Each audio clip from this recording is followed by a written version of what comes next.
Son günlər sosial medianın müzakirə mövzularından biri də burun əməliyyatlarıdır. Belə ki, xanımların çoxu görünüşünə fokuslanaraq onun sağlamlıq tərəflərinə əhəmiyyət belə vermirlər. Əməliyyatdan sonra burunları istədikləri kimi olmadıqda psixoloji gərginlik yaşayırlar. Bəzi mütəxəssislər bunu əməliyyatın nəticəsi kimi, digərləri isə əməliyyatdan öncəki psixoloji vəziyyətlə əlaqələndirirlər. Psixoloqların fikrincə əməliyyata qərar verməzdən əvvəl insan öz görünüşündən nə dərəcədə razı olduğunu və dəyişikliyin həyatına necə təsir göstərəcəyini düzgün qiymətləndirməlidir. Əməliyyatdan sonra depressiv hallar əsasən burunda müvəqqəti olaraq simmetriyanın pozulması və şişkinliyin olması ilə bağlıdır. Özlərində baxanda o psixoloji sarsıntı keçirirlər.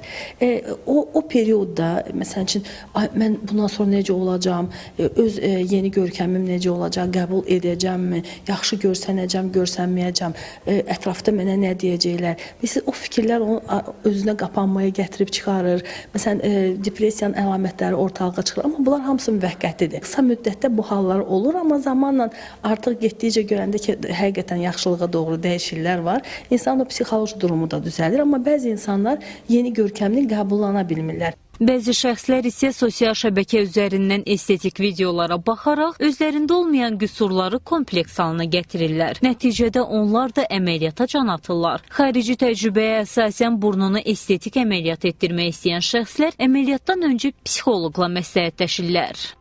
Məsələn, mən dünya praktikasına, xaricə gedəndə baxıram diqqətlə, çox nadir hallarda bu cür əməliyyatlara müraciət edirlər xaricdə. O bizdə nə isə bir tendensiya şəklini alıb.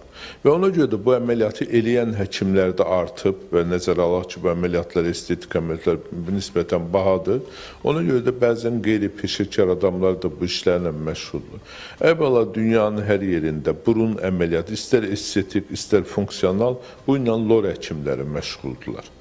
Əməliyyat zamanı pasiyentə vurulan narkoz da psixoloji sarsıntılara səbəb ola bilər. Bu da həmin preparatların tərkibindən asılıdır. Mütəxəssislər bildirirlər ki, hər bir estetik əməliyyat ciddi tibbi prosedur və yalnız peşəkar cərrah tərəfindən aparılmalıdır. Əks halda həm fiziki, həm də psixoloji fəsadlar qaçılmazdır.